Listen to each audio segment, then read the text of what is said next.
Welcome back to Loserville, folks.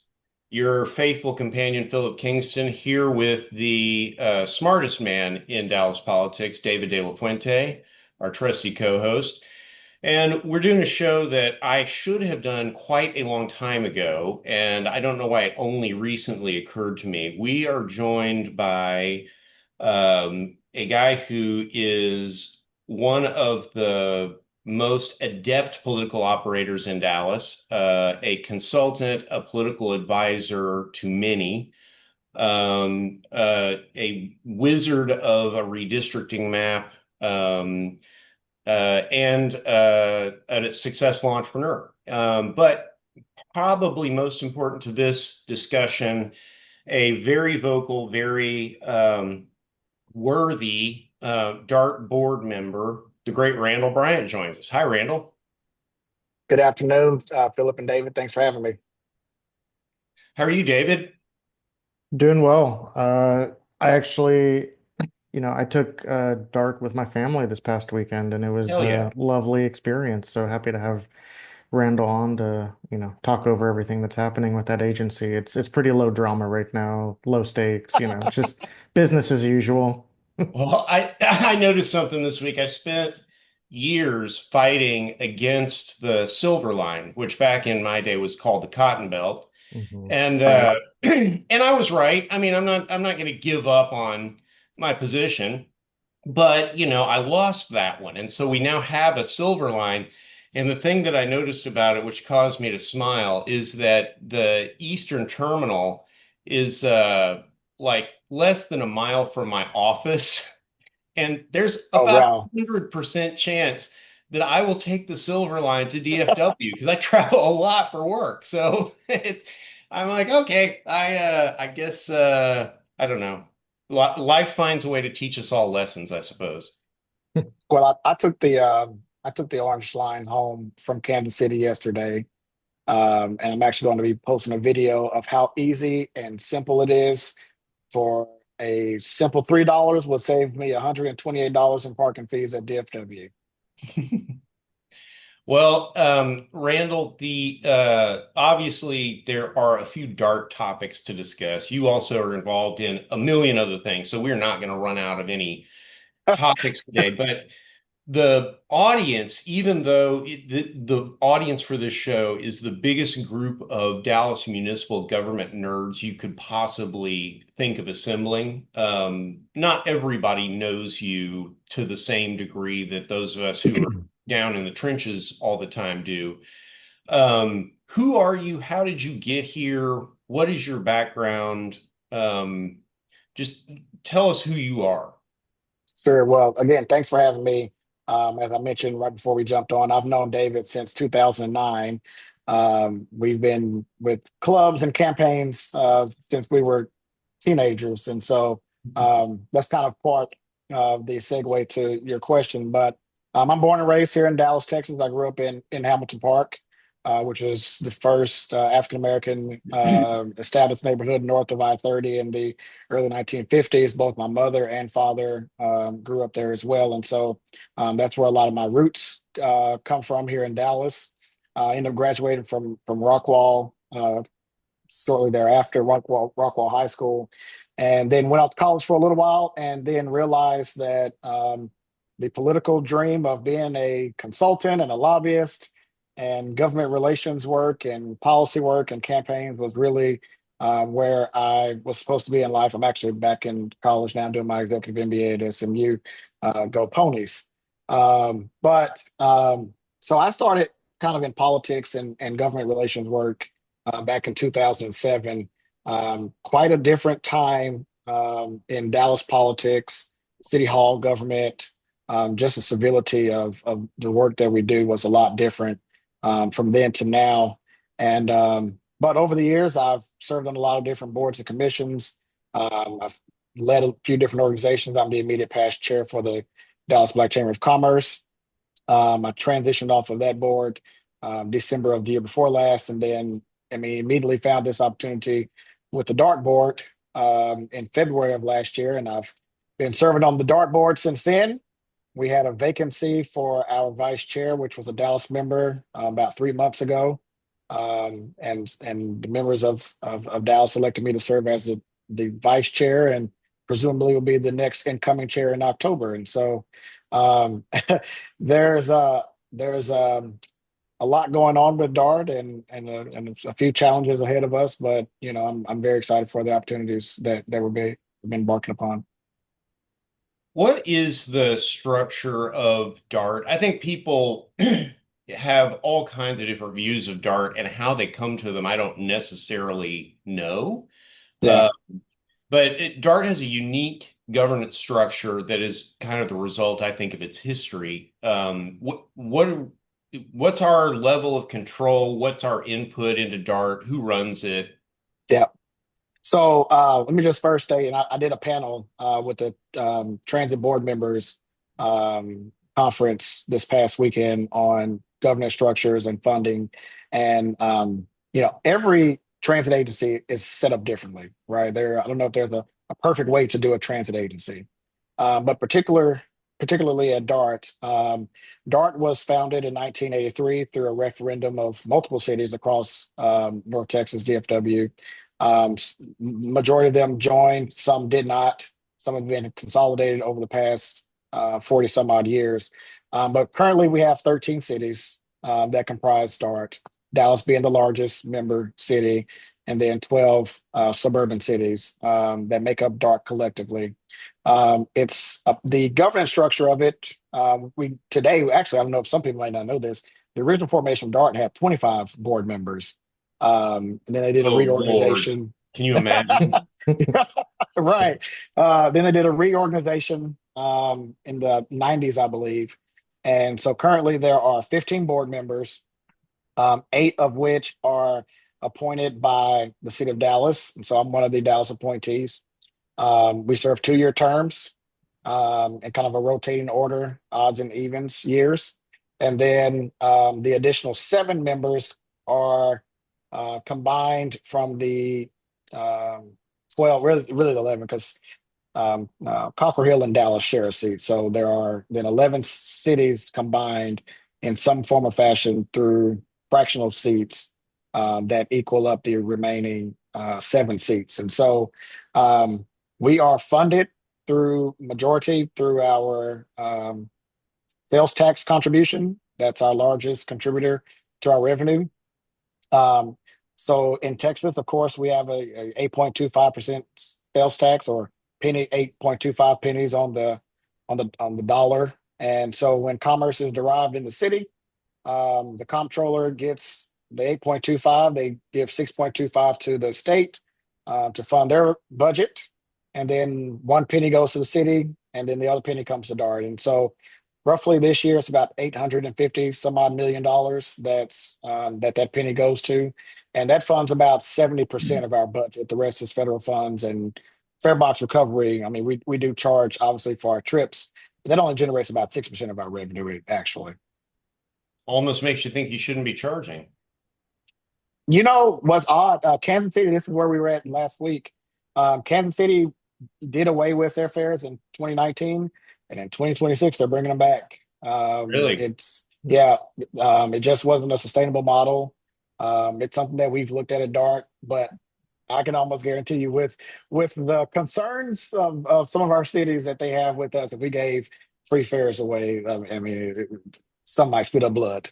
But isn't even outside of the money component, the purchasing of the tickets, even though a lot of it is moving towards like GoPass and things like Yeah, that, which is the app, like the yeah. paying for the transit is also a good way to track where people are getting on and off, right? Through buses, yes. Yeah, So through the buses. in our trains, we actually have trip counters in our trains. So a lot of people think, uh, well, a lot of people could still skip the fares with an open system that we have. But as far as our data, a lot of people just don't know this. They think even if they just don't pay and just hop on a train, that we're not counting them as a trip as a rider. And that's actually not how we even track trips or riders on our light rail vehicles. They're not through purchasing of passes.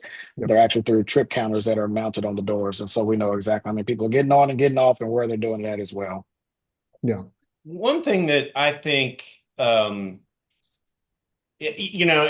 think people see government as this unitary entity where tax money goes in and government spending comes out. And that's never been the case in the United States at all. We've got multiple levels of government which are somewhat walled off from each other legally. Yeah, But then we also, not every dollar is the same dollar, either from a tax standpoint or from a distribution or use standpoint. right. So the state is jerking up the vast majority of our sales tax, Yep. which frankly we could spend a lot better than they do. Um, and then it is handing back to the city a fraction of what it actually collects, and then it hands DART a penny. But the penny that it hands to DART is not just free money, right? It Right. has this like so a lot, there's been a ton of debate over whether people want to stay in dark. Yep. Some of the suburban partners have been frankly gripped by um, MAGA mania, and they have decided to focus on public transportation as an evil that must be destroyed. Yep. And I have heard no end of nonsense about what they could do with that fucking penny. Yep. So what is it? Like Yep. say they got their penny back. They pulled out and Yep. they got their penny back. What are they doing with it? Yeah. So let's break down a few facts here. Number one, even the entire 8.25% or pennies, or even the two pennies, or even the one penny, they're not the city's penny, right? The commerce that's derived in these cities is not wholly based upon the residents of those cities, right? If you go to Plano or Carrollton or Irving or any city in the state, they don't send the money back to that city. They send the money back to the city where the commerce was derived in. So it's not only the residents of, so they're not, so that's number one. It may not even be the state, right? If someone from Oklahoma or Louisiana or any state in this country or tourists, right, derives commerce, whether online or in person, from the city, the money goes to that city, but it doesn't guarantee it that it came from a person or an individual or resident, where they were legal, illegal, visa, whatever. It doesn't necessarily mean it was derived from someone from that city. So that's number one. It's not the city's penny. It's the residents. It's the people that did derive the commerce. Number two, um, what could they do with the penny? Well, this is what I know. Folks say, well, ridership hasn't increased at the same level that the inflationary of the penny or the additional revenue that's generated in all these cities. Well, neither has their population, right? Cities' budgets have increased 26% over the past 5 years, but their population has only increased 2%. And while their revenue is increasing, their budgets are increasing every year. What they claim that they could do with their money, they've had ample amounts of opportunity to do it with that money, but chose not to. We've built out a $2 billion silver line over the past 5 years, right? We've built out one of the second largest light rail system in the country, next to LA Metro, 96 miles of rail with that penny over the past 40 years, right? So we've been a great steward of numerous assets, and not to mention the service daily for that penny, only with pretty much that penny, right? Cities have sales tax, they have property tax, they have fines, fees, enterprise funds, right? That they carry out those duties with. But for the sales tax and the property taxes, that's increasing their budget each and every year. They've had plenty of opportunity to do economic development projects that they claim that they need to compete with Frisco with. But again, if a linear relationship should be with darts penny and ridership, then I want to understand where is the linear relationship with their population and their ever increasing budgets as well. Yeah, I think that's a great point. And then the other thing I was really thinking about is, for instance, the city of Fort Worth has takes half of its penny and puts toward its semi-regional, half-assed uh, transportation system, Right. and then puts half a penny in what they call a public safety, what is it, like a foundation or something. Anyway, I think so. it's an entity that was authorized by the state. And so like when a city like Plano, which is who specifically I'm thinking of, is being gripped by Magamania, says we want out of DART, they're thinking and they're telling their voters, and this is the thing that I think is really fraudulent, that they could get their penny back and put that shit in the general fund, and that's not true. Yeah. Well, I mean, they can sell whatever snake oil that they want to their voters, but again, the truth is they've had the opportunities to do so, right? You look at Highland Park, University Park, right? Go back and look at their population in 1980. Look at the census in 1980, and then look at the census in 2020. I think um, University Park was at 8,000. They're still in 8,000. Highland Park was at 22,000. They're not at 25,000, right? And so it just, I mean, all these things that they claim that they could do or would do with the money they've had. And so all I'm saying is the things that we've promised the voters, right? The things we promised the voters in 1983. If you would, you know, I sound like a preacher. If you sow this seed with us, right? If you sow this penny with us, right, we will multiply it and make it bountiful for you. Like we've done the things, right? We're now on our second iteration of a new buses that should be in by the World Cup, right? We've done that all with the back of the penny. We've only went out for bond, I think, one time in 2000, right? And even in that 2000 vote, that was a reassurance of the public trust of DART. So you have normally seven council members and mayors in a few of these cities that are claiming to speak on behalf of the thousands, in some cases, hundreds of thousands of residents in these voters and the thousands of riders of the DART system that live in these cities. And we've seen them come out in droves. We've had hundreds of individuals attend our public hearings. We had 10,000 that were online for the virtual public hearing. We had 200 people come down and speak, sign up, register, speak from 6 p.m. to right at midnight. We adjourned the meeting 2 weeks ago, right? With one sound voice that the services that we provide are needed. They are necessities to the quality of life for these individuals. We know that 2/3 of our riders are at or below the poverty line. They're just not riders of DART. Like their life depends on DART. Their livelihood depends on DART. Them getting to school, work, doctor's offices, whatever the case may be. It is in some cases, most cases, dependent on DART. I think, well, so let's take one step back and talk about what is the current threat to DART. What have you been Yeah. doing over the past few months with the legislative session going on? Who are the players who are pushing for changes to DART, and who is the coalition that is so far Yeah. uh, winning? Yeah. Well, we're winning. Okay, so let's make that really clear. They're trying hard. They're spending hundreds of thousands of dollars, and maybe SB 12 maybe could stop this if SB 12 is passed in the special to not allow for government lobbying spending anymore because they're spending hundreds of thousands of dollars on high-powered lobbyists to try to stop our efforts. And the little Thomas train that could is still plugging away. And But Randall, can you yeah, clarify here? This is not, a lot of people are confused. Like this is not Dallas versus the 12 suburbs. This is no, absolutely Dallas not. plus some of the suburbs versus some of the suburbs. And so The other way, it's their suburbs against us. that's fair. Yeah, yeah, But we're the good some of guys. the suburbs are on the side of Dallas. And which are those? Like Yeah. So let's start with the bad cop. Let's start that's with the fine. visiting team. The Yeah. visiting team goes first. All right. So the effort is a lot. I mean, probably 75% driven by the city of Plano. hmm Um, Which is the and second and largest entity.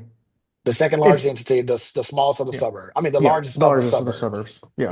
Yeah, they contribute. So Dallas contributes about 415, I think, $1 million. Plano contributes about 115 million Yeah. dollars, right? So tiny So compared to Dallas, but technically the second biggest. Yeah. correct.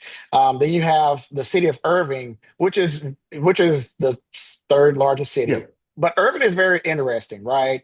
Because number one, when you a lot of this kind of consternation centers around the E and Y report, the Ernst and Young report that showed a cost analysis allocation of cities. Basically, I put in $1 as a city. How much they think it's their dollar or their penny, but I put in a penny, and how much do I get in return? And so the EY report showed 7 cities were putting in $1 and not getting at least $1 in return, and that's according. And it was a very flawed methodology. Did not have any board influence on what the methodology would be, and so people that don't know a lot about the system nor transportation made some decisions as EY, business advisors do. So so it wasn't against what the product that came out. It was the methodology and how it went in. And so, that's what happened. So, but it showed that Irving actually gets more out of DART than what they put in. They're a Yeah. donor city. Yeah. Anyone that's Okay. taken the orange line would see that with Yeah. their own eyes. Yeah. And the TRE, right? Yeah. And the multiple goaling zones we have in their system, right? And so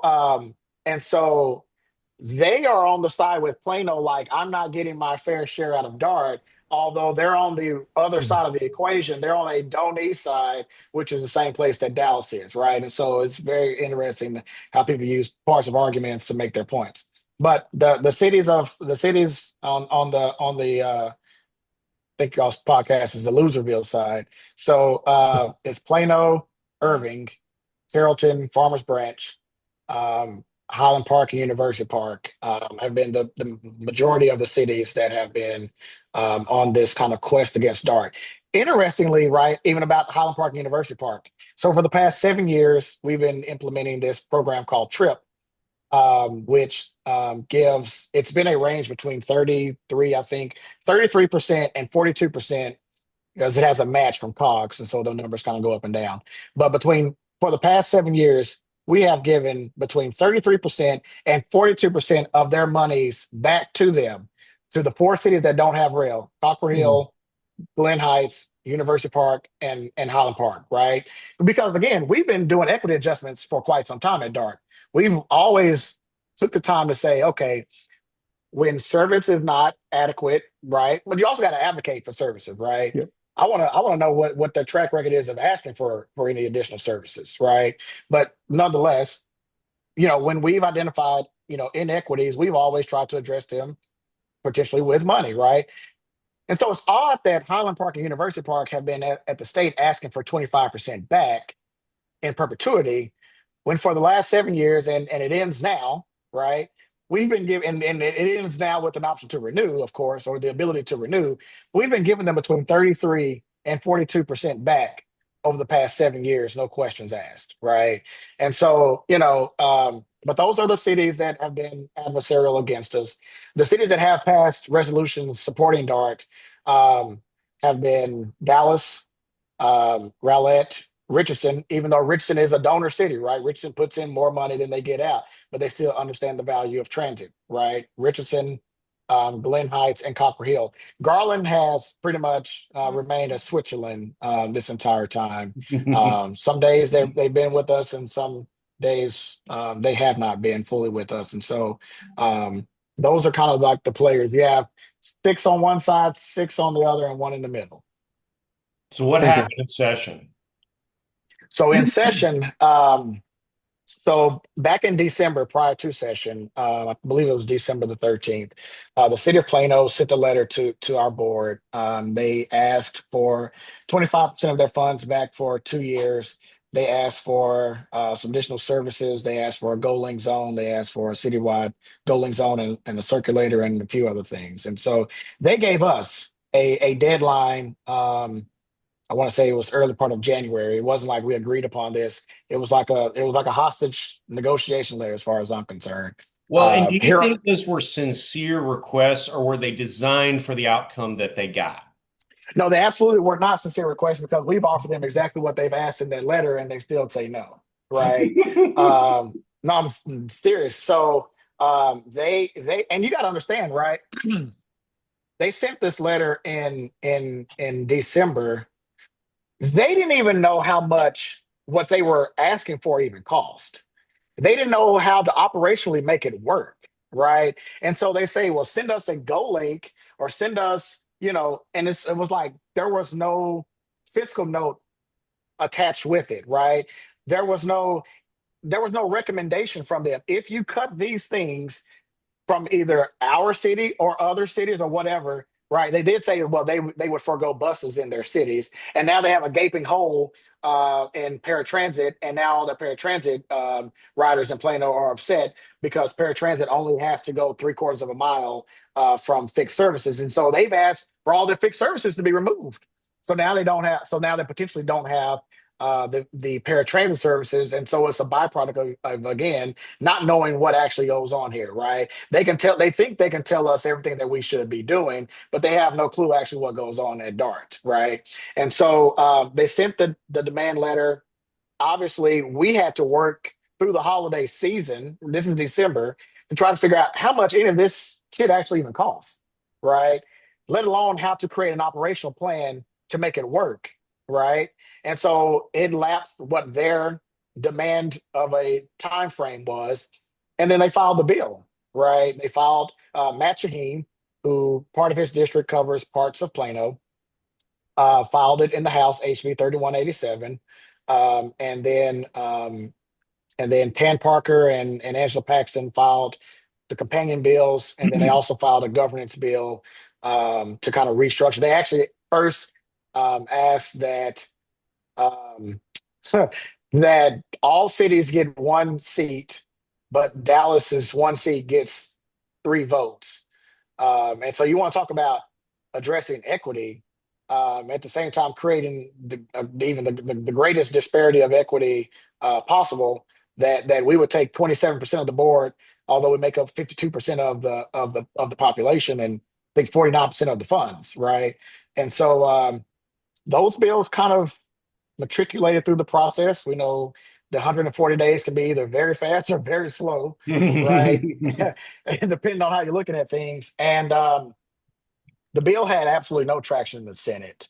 Um, and thank God for Chairman Nichols, who was a Republican, who is a Republican, and his foresight on understanding. I think he wrote the bond program for DOT and highway stuff back in the day, and so he understood like our bond rating would be at stake because our bond rating is tied to the penny, right? He understood even just the precedent of state intervening in such a manner without the support of the agency that it's going to work on behalf, or that outcome would be on behalf of, right? And so, of course, we also had Senator Royce West and Senator Nathan Johnson strongly advocating for us on the Senate side. On the House, it was kind of touch and go, and that's kind of where the House is right now, right? And so, you know, we had a hearing for about, I don't know, I think we through that hearing until 1:30 in the morning. We were Mhm. down there, and we laid the facts out. Matt Shaheen and those that opposed us laid all the you know wrongly unverifiable opinions out. Um, there's this claim, and again, you just have to like go to my TLO and type in the bill numbers, right? There's this claim that DART has been promising all these changes, and the previous two sessions prior to this one, there were two. There was a bill filed in each one, and there's like this misnomer that those bills were killed in the previous two legislative sessions with some promises to do things differently, right? Or to make some diabolical change at DART. If you read the bills, the both bills, the past two times, they asked for reports, right? One in the 86 or the 80, yeah, the 80, no, the 87th, asked for a report that aggregated expenses. DART provided it in-house, right? The bill died. We provided in-house. Plano said, we don't like these numbers, and this is too qualitative. We want a more quantitative report, right? Then we outsourced it to, I think Texas A&M did the second report. They didn't like those numbers either, okay? Then they filed the bill in the 88, okay? Bill dies, then we get the EY report, right? So now I'm kind of stuck right here, right? Because I've already shared with you that the EY report showed where there's $65 million disparity number that Plano talks about. But then if you got that number, did we not provide you with the report?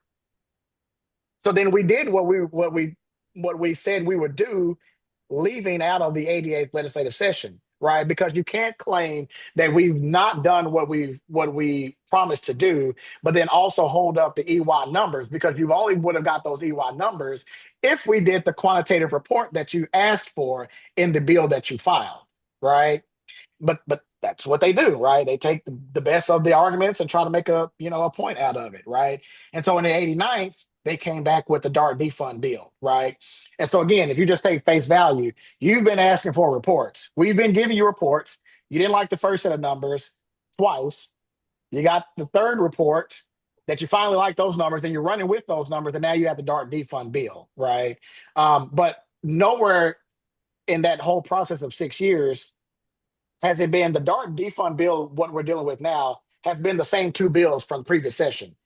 And all you have to do is go read that. You don't have to like believe Democrats, Republicans, cities, suburbs. All you have to do is read what was filed and proposed then and what we have now. So this was the first time that DART has faced a potential defund bill. And so and it was a lot more beyond that, right? But the crux of it was within Chapter 452 of the Transportation Code, the state enables DART to assess four levels, at least currently.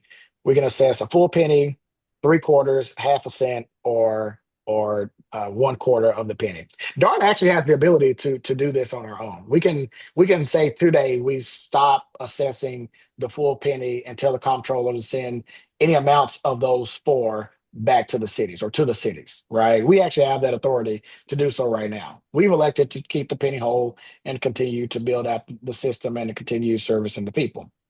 I But mean, we actually do have that how ability. would you service the debt if you didn't have the penny?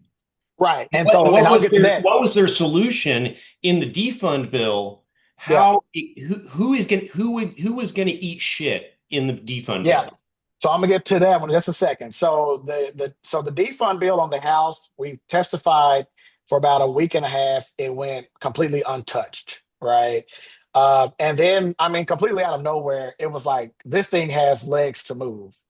And so we're still trying to figure out that part of it, like how it kind of just all of a sudden moved. But it moved, and it got voted out of the transportation committee on the House side, and then it went to calendars, and then it died in calendars, right? Then like the next week, they try to fast one over in the Senate.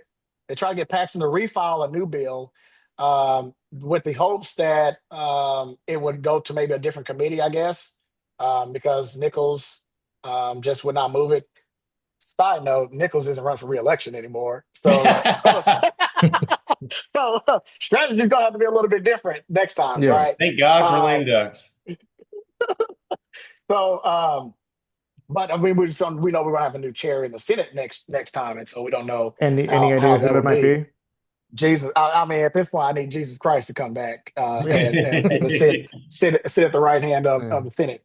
So you're saying But Jesus Christ would be a Texas state Republican you know because what? he would be the chair If if he's if that would be how, if I would have to forego yeah, that, right now, yeah, he rode into the city on a donkey, yeah, so it's easy to assume he was a Democrat. But yeah. yeah, so but if he could make that work, um, so they refiled the bill, and then it was a little bit of some maneuvering, and so that bill didn't make it on the Senate side either, right? They have now, so session's over, right? Session's over. Still trying to move forward with potentially giving back, other than the COVID funds that we had in addition to our budget a few years back, but the largest sum of money to cities out of our general fund, right, which is about $42.5 million. Um, and they write a letter to the governor asking him to put it on a special session, right? And so it's like, what is it that you all want, right? Do you want the local solution that I'm sitting here for 6 hours, being accused of all types of things, in way into the middle of the night, because I'm potentially going to have to cut services, to fund this thing for you, right? Or do you all just want to keep fighting it down in the legislature and, hoping that the little Thomas train that can keep beating you down there, right? Um, so I, to your where does the money go, or what is that? How does that work, right? So, and again, the kind of the benefit of DART being this regional system and understanding like truly the dollar you put in is not really the dollar that you get out. And that's not even the concept of it. You talk to Walt Human, who's like the godfather of DART, right? Those that were around, Jesse Oliver, those that were around in like the 1980s that understood like the concept of DART and it understand mass transit in other cities, right? In other regions. Every project that DART funds through debt, it's all cities' responsibility to bear, even if they don't directly benefit from it. So that $2 billion rail, Silver Line rail that connects from Plano to DFW, which is now our third entry point. I think we're going to be the only major airport in the country with three entry points via rail into their airport, right? Um, Glen Heights has nothing to benefit from it, right? But because they're in DART, their contribution is they have to bear some level of responsibility for the debt of that project. That's what a regional system is, right? And while I get, for an FY23 snapshot in time that EY did, and this is again, the methodology is just terrible, but the snapshot in time idea is terrible again, because let's go back in time, right? When Dallas was still at 1 million people in 1980, right? Well, what was y'all's contributions levels then? And what if we took that approach about service and about monies back and about even the installation of rail, right? What if Dallas said, I mean, Plano, you're not putting in anywhere near the level of money that we are now. And it's not, there's not a relationship between the population and the people and the money that you're putting in then or now. So why would I give up my penny, or why would I give up my future debt obligations to help build out the orange line and the rail line to your city, or to build the commuter rail, the silver line from your city to DFW airport, right? What if we took that approach 10, 20, 30, 40 years ago, right? That only the dollar you put in is the dollar that you are responsible for getting out. And even the future projects is the same thing, right? We would have a totally different system right now, right? But that's not what regionalism is, and that's not what DART is about. But that is what some cities are pushing for right now. Well, I don't have kids, um, but God bless you. I just I just really dislike the idea that I would live in a city with a bunch of uneducated idiots, you know? And so I never object to paying my taxes, I don't get anything out of the DISD budget really, other than you get to live in a city that works. Right, right. Yeah, I don't, again, I think they have a bit of clouded judgment on even the opportunities in some of these cities that think that they can get, you know, a few $1 million, right, back and can build things that compare with some of the cities that are not within a transit agency, right? Notwithstanding that they've had plenty of time, plenty of opportunity to do it, while some of those elected officials have been on the board and continuously voted for increasing budgets, right? Take that out of the equation, right? But just, some of these cities are just completely landlocked. They don't have, a lot of the actual opportunities to build things, economic drivers in those cities that are comparative to some of the cities that don't have mass transit and their penny is not tied to mass transit, right? Here's before you make that, let me just say this. Here's what we all know. At the end of the day, right now, um, you know, COG's 16 counties, right? It's about a 50-50 split on how many people that live in the 16 county region reside in a one of the three major transit authorities: DART, Fort Worth, and DCTA, right? which is Trinity Denton. Metro. Yeah, and Yep. Denton, yeah, DCTA. By 2050, two-thirds of the population, if we keep the current maps, will live outside of those three transit agencies, right? And so the reality is, regardless if you like DART or not, or any of the transit authorities, right? The reality is there will not be enough billions of dollars to spend, nor to spend on lane miles, to spend on highways, right? Nor even the right of way to do so that could ease enough congestion that we do not feel the brunt of it in 2050. So, as much as people may feel like there's a stigma associated, or don't like this, or don't like that, or don't like the governance structure, whatever the case may be, there is a there is a day of reckoning coming for this region, that if we do not figure out a way to get more density built around our rail systems, get more buses going up and down the roads, get more micro transit going, get more BRT going, all of the different possibilities that are out there, regardless of what we currently have right now, right? There will not be enough billions of dollars needed, nor right of way that can be acquired to build the lanes of miles that will be needed in 2050 to move this region at an equitable pace. Yeah, and I think that's a really good point because like people talk about the city of Dallas struggling, and it certainly has, the things that are going wrong with the city right now. And we talk about the suburbs, but the inner ring suburbs are probably struggling right now more than the far-flung suburbs or the city of Dallas itself. Yeah, But it seems like DART is one of those lifelines that like you'd rather be a Richardson or a Garland or Rowlett right now than you'd be a Box Springs or a Mesquite or Seagoville that don't have anything like this spurring development. yeah, yeah, no doubt. And again, let's also understand, I want to say in 1983, when DART was first funded, I think the sales tax was 4 cents, right? So there are a lot of alternatives, right? There's increase the sales tax for the member cities, and that could be a statewide implementation, right? If you are a member city of a transit authority, or if you want to be a member city of a transit authority, right? The sales taxes in your city, your municipality, can be increased, right? I'm gonna use the same equity conversation that Plano uses on us, or those member cities use on us, and make it regional and state, right?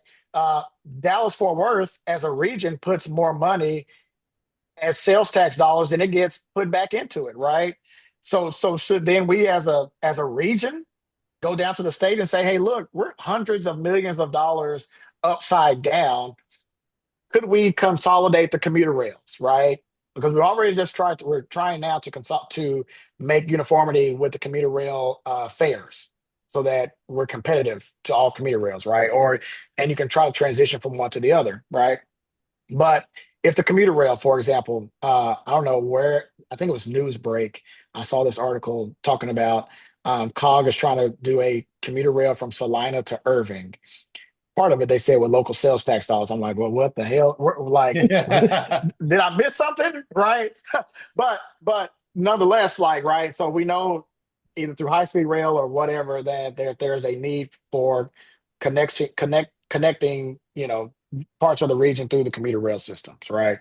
And so if that could be off the part that we own, the TRE part and the Silver Line, if that could be, offset to a statewide agency or a state agency, they have their own governance structure. They operate it. They fund it through state funds, right? That could reduce the pennies, so to speak, for DART, and that money could go back to the cities, right? That's an option, Hmm. right? Sales tax for those cities could be increased. That's an option, right? Um, and so there are a few different, just direct money from the state, right? um that's an option, just like direct infusion of cash from the state, right? Because again, if I looked at it from even a different perspective on the national level, right, Texas is a donee city, right? Hmm. Texas gets more out of the federal government than they, so like that kind of like singular mindset could snowball forever, right? Because we're putting more into the region than we're getting out, but the state is putting in less federally than they're getting out. So like that's just it's just bad governance, right? I think Philip, you talked about it kind of earlier, like just the overall mindset of governance and regionalism. That's just a bad way to govern, right? But I do think there are some creative ways that potentially the operational cost of Dart could be reduced and the revenues could be increased, and then some kind of way of a delta. Then if our services are protected, if our debt is protected, right, and then our ability to purchase things and do things and build out new projects in the future still is maintained, then sure, like cities could get some money back from that. Like, but that takes a lot of people coming to the table working together to do so. And right now, we're not even coming to the room, let alone the table, and for damn sure aren't working together. Well, I've got an idea that doesn't require any cooperation from your suburban partners. Oh, I'm scared to hear that one. It's something y'all are supposed to be working on. Okay. TOD.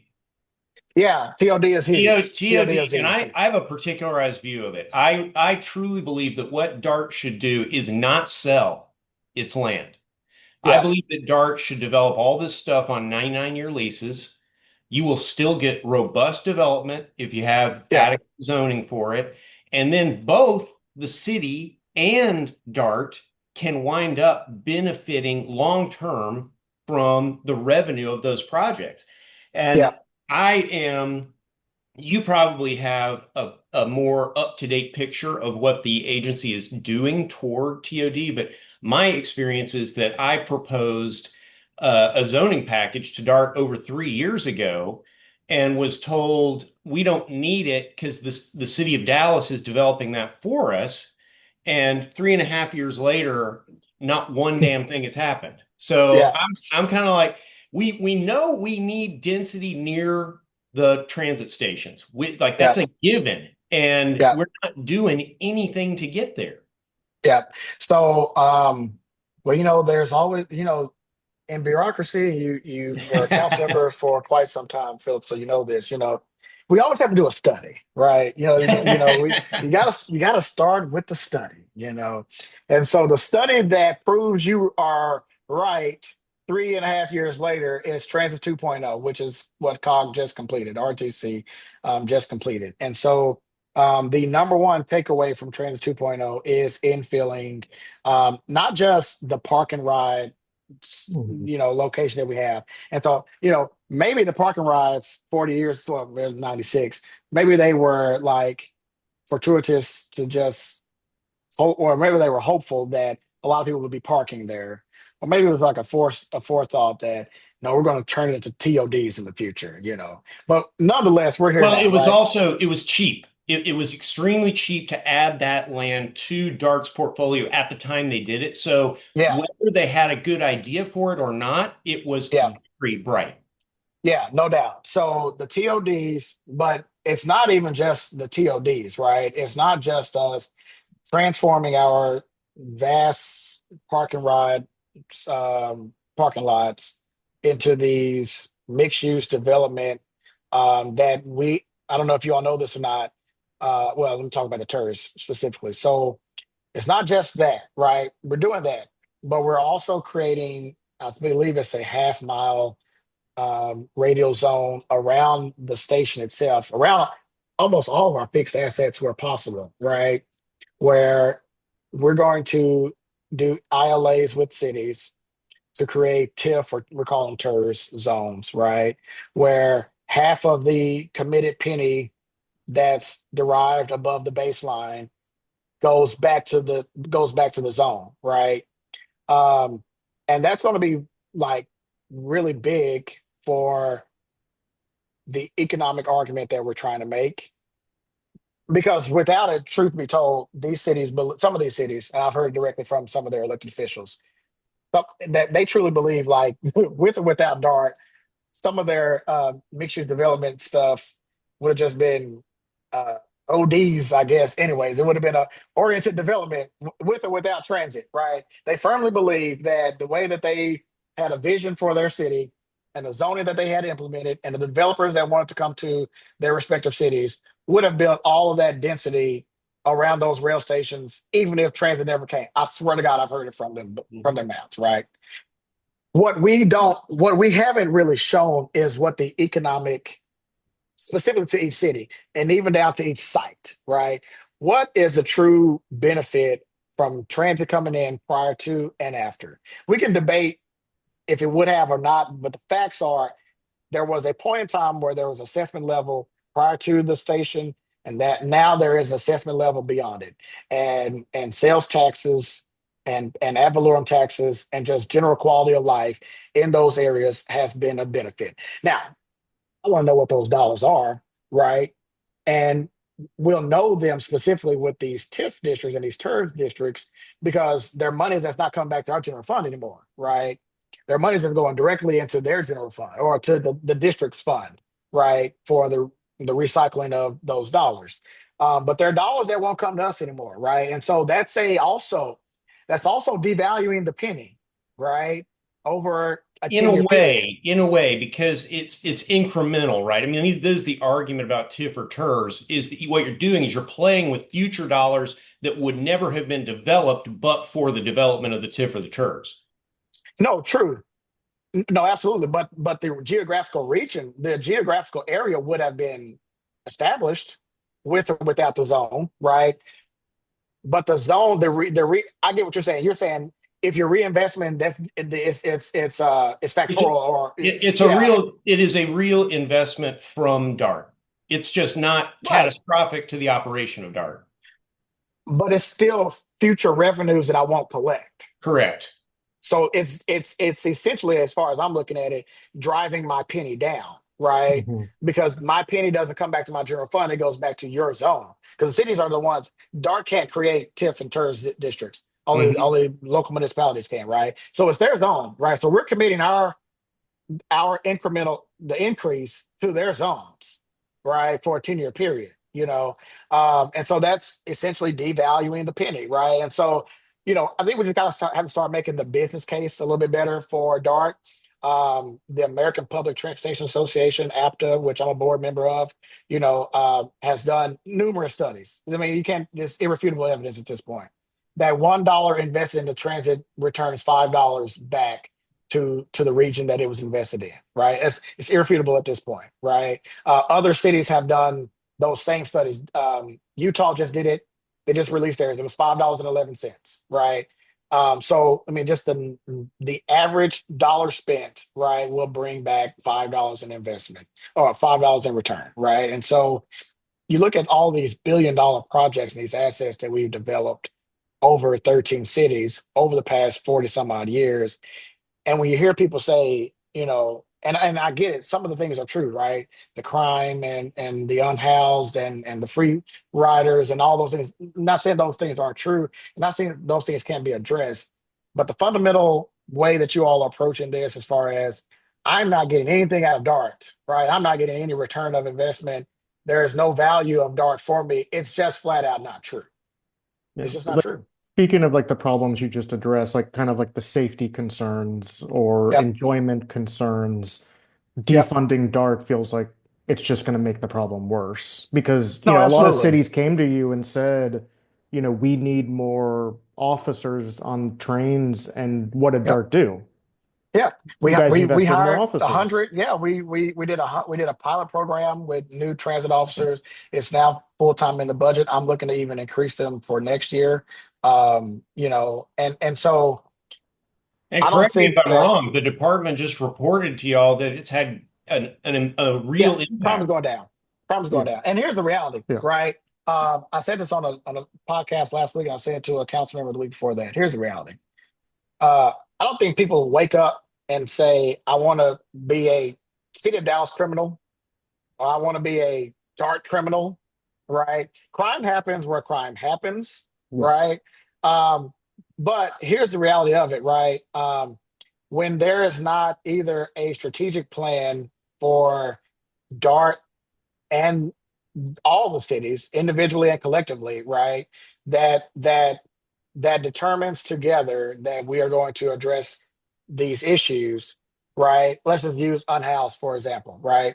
If DART took the stance today that we're going to kick everyone off the platforms and off our trains and buses that can't prove payment and they're just joyriding, right? Hmm. Then wherever we kick them off at, they're going to now be unhoused individuals of that stop or that city, Yeah. right?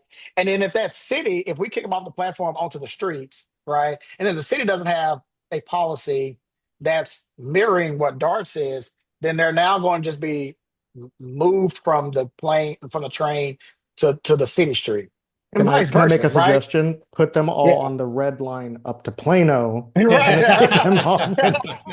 Right, right. And but then if Dallas, right, if Dallas today says we're gonna kick everyone off of our streets, then they're just gonna move to our platforms where we don't have the policy, right? And I'm not saying kick people off is the policy that we should be at. I'm not saying that.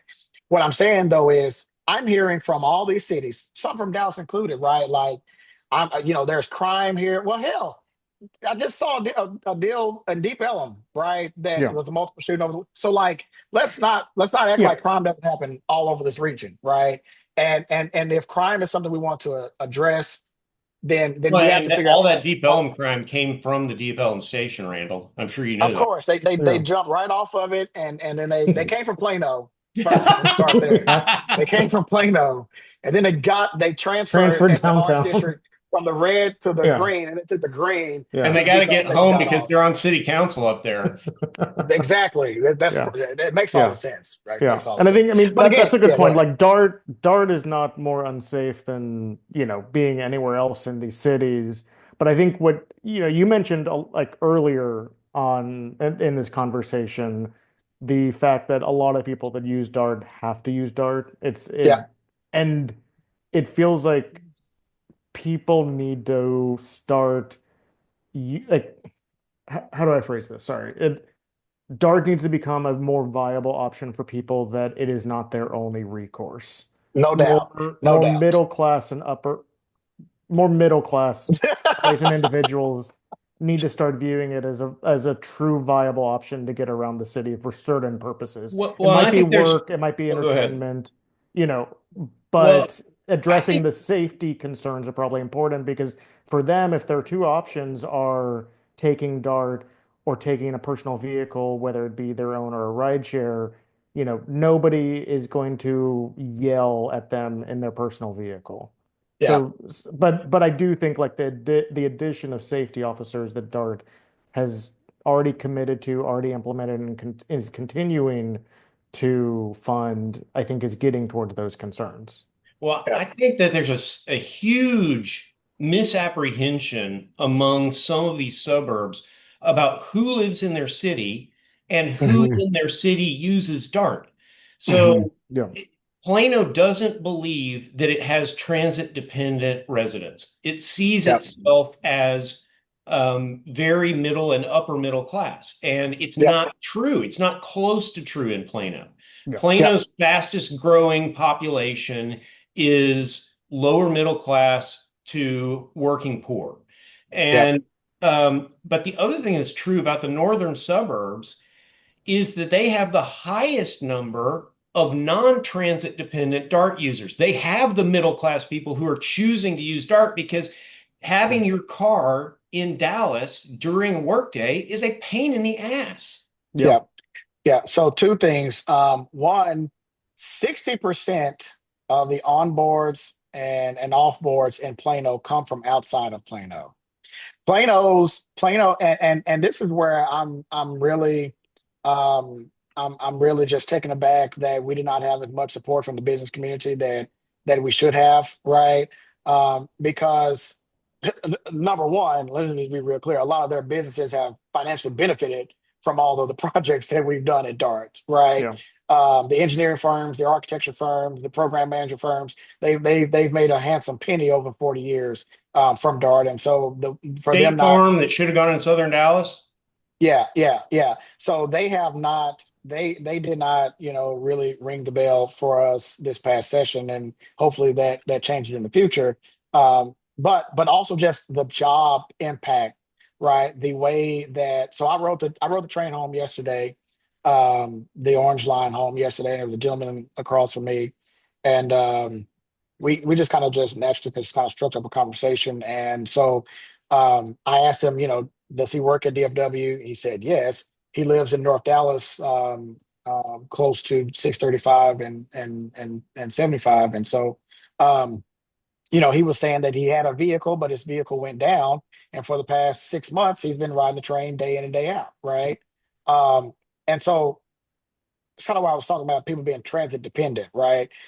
We have obviously our ridership and compare us to anyone, right? On all the metrics, all the KPIs, right? But post COVID recovery, like DART is at one of the top Hmm.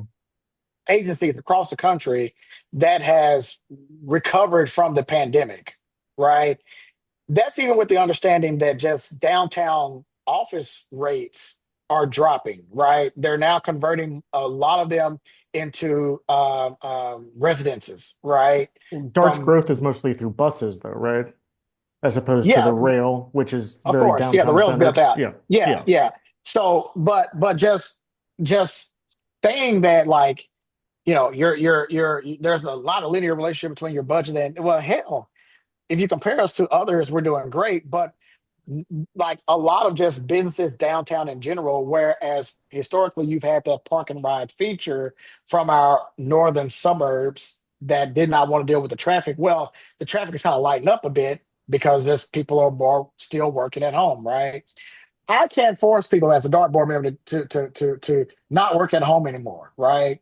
But for those that are not working at home, then yes, I do have a responsibility to make it an attractive system that's reliable, that's safe, that's secure, that's dependent, that you can depend on each and every day. I do have that responsibility, right? But just the sheer numbers of people that have not returned back to work does not provide what that main gap of people we have not recovered from, right? The people that are dependent on DART, we've recovered just about all those folks. It's now that last group of folks that are the middle class that historically, lived in the northern suburbs or the western suburbs and traveled downtown for Hmm. work that have just not returned to work. Well, I knew we would not. I mean, we didn't even get past Dart on this episode. We're gonna have to have you You back. can't. You can't. I mean, you have too much good stuff, and I can't thank you enough for this. I think the specific kind of nerd that listens to this show is going to absolutely love this. And I do want to add one thing. Randall gave me maybe the best compliment anyone's ever given me, but certainly the best within the last few years. We were down at City Hall for charter or something. David was probably sitting up at the Yep. dais Hmm. judging us. And Randall said to me, Philip, you talk so slick, you could be a brother. And I meant that. And we both had on salmon colors at the same time. Yeah. Oh my Well, God. Was that when we were discussing Mayor Pro Tem and Deputy Mayor Pro Tem? likely. Yeah. That was an interesting night. Yeah, We've had a few battles. I managed to piss some people off Yeah. inadvertently. So It happens. we'll give you the final word, my friend. You're coming back for sure. Yeah. But Yeah. anything else you want to cover today, let's do it. Yeah, again, I just really appreciate the opportunity. The fight is still going on. Remember, even though that the governor doesn't, unless the governor does not make it a priority for his session, the bill cannot move that they've asked for, but it still can get filed, right? Yeah. So we're monitoring it. I would encourage anyone that's either impacted directly or even indirectly by our potential changes to not only come and show up. We have a workshop on the 1st. I think we have a next meet on the 12th. We'll do our first budget recommendation possibly on the 26th, and then take the final vote on the September 30th. But don't just engage us, engage the council members, especially the council members and the cities that stand to reap the benefits of this GMP and that have kind of and that have requested it from us, right? Go tell them what you think about it just as much as you're telling us. If you want to reach out to me, I'm on all social media platforms at Randall Bryant TX. Truth Social. Except that one. Okay. I said all social media. I don't even recognize that one. Uh, well, I mean, thanks, guys. This has been awesome. I can't wait to do more stuff like this. Anybody who doesn't have a connection to Dart and doesn't understand the importance of its services might also not understand the level of Dallas's representatives on that board. It is an amazing group of people. Yeah, serious.